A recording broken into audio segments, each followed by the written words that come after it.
It begins quietly, as most deceptions do. Not with a bang, not with a bold declaration, but with a whisper woven into the fabric of daily life. The cheat in society is rarely dressed in rags or paraded as a villain. More often, it wears the mask of respectability, blending so seamlessly into the ordinary that one hardly notices until the damage is already done. It could be the neighbor who drives a car too fine for his declared earnings, the businessman who smiles as he signs a paper full of lies, or the stranger on the other end of a phone call, promising riches with the ease of a practiced tongue. Scams today are not the crude cons of old, where a man in a trench coat sold fake watches in the street. They are sleek, digital, and global, slipping through cables and screens into the lives of people who never thought themselves vulnerable. An email arrives, urgent, official-looking, carrying the weight of authority. A message pings on a phone, mimicking a trusted institution. The symbols of legitimacy are borrowed, seals, logos, names of companies that inspire confidence. And just like that, the trap is set. One click, one surrender of detail, one wire transfer, and the victim's life is unraveled. Yet, the general cheat does not exist only in shadows or faraway corners of the web. It thrives in boardrooms where balance sheets are adjusted to please shareholders, in political speeches where promises are made with no intention of keeping them, in advertisements that sell hope in bottles and boxes, marked up in price but empty in truth. Society itself, with its hunger for quick results and shortcuts, creates the fertile ground where cheats take root. The lie becomes easier to tell when the truth is too costly, too slow, or too unprofitable. The most dangerous cheat, however, is the one that looks too much like success. The influencer flaunting wealth borrowed for a photo shoot, the company that inflates its value with numbers no one dares to question, the politician who rides waves of false narratives until the truth drowns beneath them. These cheats thrive because they appeal not just to greed, but to aspiration. People want to believe that opportunity is within reach, that the shortcut is real, that the door to fortune is just slightly ajar. The cheat knows this, and with careful precision, it feeds the dream while hiding the blade. Victims are often blamed, called gullible or careless, as though it is a flaw to trust in human honesty. But the truth is, anyone can be ensnared. The elderly woman who answers a call from someone claiming to be her grandson, desperate and in need of money. The young professional who invests in a scheme that seems legitimate, backed by glossy brochures and familiar names. The worker who pays a fee for a job that does not exist. The cheat does not discriminate. It thrives wherever trust and hope intersect. And yet, what makes the general cheat most insidious is its normalization. In small lies told daily, in corners cut at work, in taxes evaded with clever tricks, in credentials exaggerated on resumes, the culture begins to accept deception as part of the game.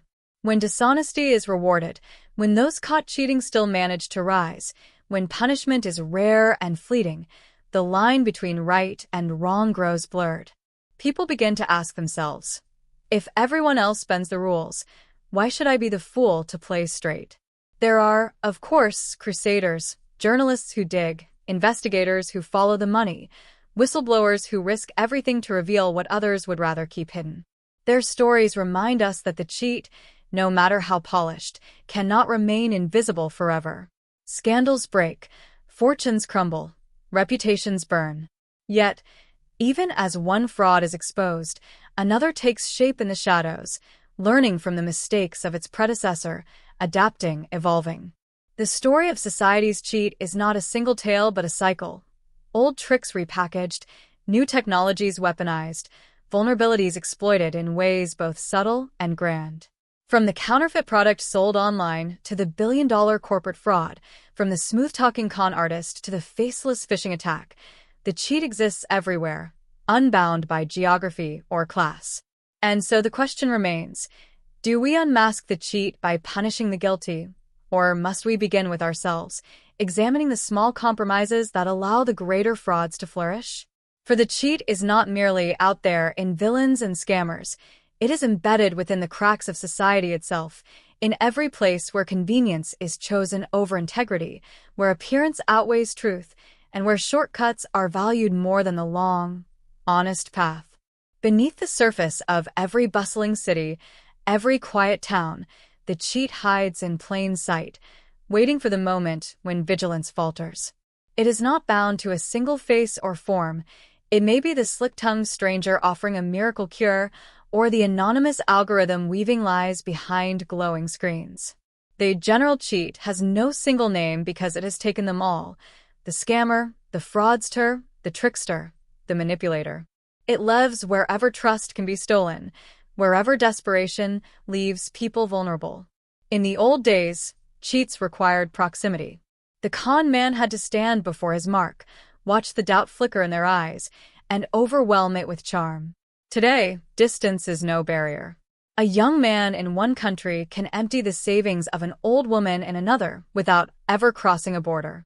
A teenager with nothing but a computer can impersonate a bank, a government office, or even a friend. The reach of the cheat is global, and its power lies in invisibility. But not all cheats work with technology. Some are far more mundane and far more accepted. A landlord who pockets deposits he never intends to return. A corporation that markets unhealthy products with polished slogans, hiding their dangers behind fine print. A politician who raises funds for causes that never see the money.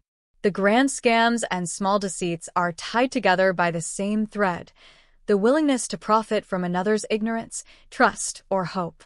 Consider the story of a family who saved for years to buy a home, only to discover that the documents they signed were forged, the property sold by someone who never owned it.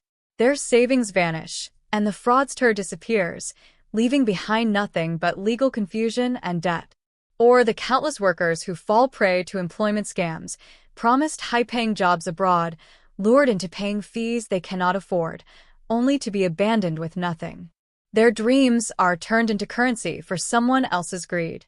And yet, the cheat is not always so direct.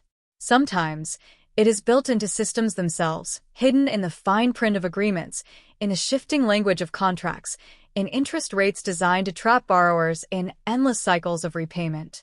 In such cases, the cheat does not even need to lie outright. It only needs to design a game so rigged that losing is inevitable for one side. Banks, corporations, and institutions wear the veil of legitimacy, but beneath, they too exploit the trust of those who believe the rules are fair. The most tragic element of the general cheat is not simply the loss of money or property, but the erosion of faith. Victims often emerge not only poorer, but more suspicious, more hardened, less willing to trust others. A single scam can unravel years of belief in honesty. Society itself grows more cynical, more divided, when cheating becomes the expectation rather than the exception. Still, people are drawn in because the cheat understands human nature too well. It knows how to appeal to fear, to greed, to loneliness, to the longing for a better life. It knows that an urgent warning will trigger panic, that a promise of wealth will cloud judgment, that the voice of a supposed loved one in danger will bypass reason altogether. The cheat is not clever because it invents lies, but because it mirrors desires back to the people it preys upon. And so the story goes on. Newspapers report frauds uncovered, police announce arrests, courts deliver sentences. Yet for each cheat unmasked, another emerges, refined and ready. It is a game of endurance, a contest between vigilance and deception, trust and betrayal. Society cannot rid itself of the cheat entirely. It can only resist, only strive to expose, only attempt to build stronger walls of awareness around the vulnerable. The cheat, after all, is a reflection. It does not exist in a vacuum, but in the cracks of human desire, ambition, and weakness. It is born wherever shortcuts are worshipped, wherever appearances are valued more than substance, wherever the hunger for gain outweighs the patience for truth. And until those cracks are mended, the general cheat will never truly be gone. It will only shift its mask, learn new tricks, and step back onto the stage, ready once more to play the game that society itself silently allows. The cheat does not strike all at once. It weaves itself into daily life like a silent thread, slowly tightening around its victims until the realization comes too late. It thrives because it is not one story but many, 1,000 schemes playing out in different corners of the world, all sharing the same heartbeat of deception. There is the young man who, late at night, scrolls through his phone and sees an advertisement promising financial freedom. The ad is clean, modern, and convincing, charts rising upward, testimonials of ordinary people transformed into millionaires, guarantees that feel scientific. He hesitates at first, but the promise of a quick reward proves irresistible. He invests, transfers his savings, and watches numbers climb on a digital dashboard that feels alive. Yet weeks later, when he tries to withdraw, the dashboard freezes, the website vanishes, and the silence that follows is deafening. The cheat has moved on, carrying his future in its pockets. Elsewhere, an elderly woman receives a call in the middle of the afternoon. The voice on the other end trembles, broken with desperation. It is her grandson, or at least it sounds like him, saying he is in trouble and needs money fast. Fear grips her heart. Without pausing to think, without questioning, she sends what little she has. Only when her real grandson visits that evening does she realize she has been robbed not only of her savings, but of her peace of mind. The cheat has learned the language of love and weaponized it. In another place, a family is drawn into a battle they never asked for.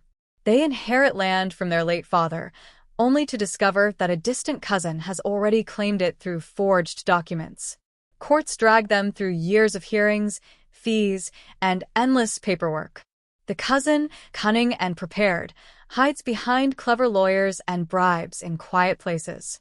Justice bends under the weight of influence, and the family watches helplessly as their rightful inheritance slips into the hands of another. Here, the cheat does not whisper. It wears the cloak of legality. The corporate world is not spared either. A startup that dazzles investors with promises of revolutionary technology becomes the darling of the media. Its leaders speak with confidence, charm, and vision, painting a picture of the future so vivid that no one dares to question the numbers. Employees work tirelessly, believing they are part of history. But when the curtain is pulled back, the so-called innovation proves hollow. Investors lose billions, workers lose livelihoods, and yet the leaders walk away with wealth and little consequence. The cheat here is bold, built into contracts and protected by loopholes. What binds all these stories together is the way they feed on trust. Trust is the currency of human connection, the belief that others will keep their word, that institutions will act fairly, that appearances match reality. The cheat thrives by corrupting this currency, draining it until all that remains is doubt. A cheated person does not just lose money, they lose a piece of themselves. Suspicion replaces openness, caution replaces warmth, and even genuine opportunities are met with fear. Worse still, the cheat breeds imitation. Those who watch fraudsters succeed with little consequence begin to question whether honesty is worth the struggle. If they can do it and rise, why can't I? Whispers a dangerous voice. And so the cycle repeats. Small lies grow into bigger ones, corners cut become laws broken, and society itself begins to normalize deception as a survival tool. The general cheat is not only in the fraudsters' schemes, it is in the culture that tolerates and rewards them. Yet not everyone bends. There are those who fight back, journalists who risk careers to uncover scams, investigators who chase trails of money across borders, whistleblowers who sacrifice safety to reveal truths. Their victories are rare but vital, reminding society that the cheat, no matter how powerful, is not invincible. Every expose, every trial, every voice raised against fraud is a small light against the spreading shadow. Still, the story has no conclusion because the cheat adapts. As one scheme is unmasked, another is born. Technology that promised to connect and empower now becomes a tool for deception. Deepfakes that mimic real voices and faces, artificial intelligence used to create scams too convincing for the human eye to detect. Tomorrow's cheat will not look like today's, but its essence will remain the same, to take what is not earned by twisting what people most want to believe. And so the world lives in uneasy balance, caught between honesty and deception, between trust and betrayal. The general cheat is not an outsider to society. It is a reflection of its weaknesses, a parasite feeding on ambition, greed, fear, and hope. To unmask, it is not just to expose fraudsters, but to question the very values that allow them to thrive. Until then, the cheat will remain, sometimes hidden, sometimes bold, but always watching, always waiting, ready to strike again in a new disguise.